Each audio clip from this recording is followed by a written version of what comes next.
મહત્વના સમાચાર ઈંધણ બચત માટે મંત્રીઓએ શરૂ કરી નવી પહેલ। જી હા, વન મંત્રી પ્રવીણ બાણી ઇલેક્ટ્રિક સ્કૂટર પર કેબિનેટ બેઠક પર પહોંચ્યા હતા, ત્યાં લોકોને પણ ઇલેક્ટ્રિક વાહનો અપનાવવા અપીલ કરી છે।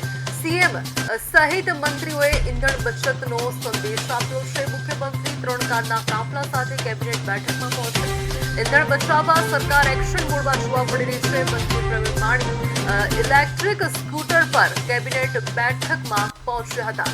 સીએમએ કાફલો ઘટાડ્યો છે, જ્યાં ઈંધણ બચાવવા ગુજરાતના મંત્રીઓ એક્શન મોડમાં જોવા મળી રહ્યા છે।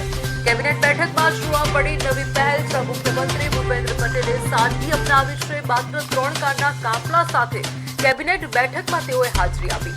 મંત્રીઓએ ઇલેક્ટ્રિક કહી શકાય કે આ પ્રકારે ખાસ વાહનોનો વધુ ઉપયોગ કરવા માટે નાગરિકોને અનુરોધ પણ કર્યો છે। વડાપ્રધાનની અપીલને પગલે ગુજરાતના મંત્રીમંડળે પોતે જ પહેલ કરી છે।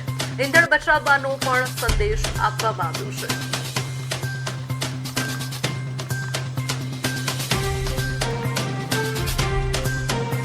ચાર્જિંગ ઇન્ફ્રા ન હોય એના માટે પણ અમે હાલ ક્લાઇમેટ ચેન્જ ડિપાર્ટમેન્ટ અને એના દ્વારા વિચારી રહ્યા છે, જેથી કરીને વધુમાં વધુ ચાર્જિંગ ઇન્ફ્રા પણ વધે, જેથી કરીને કોઈ લોંગ પ્રવાસે કરવા ઈચ્છતો હોય તો પણ આ સારી રીતે કરી શકે।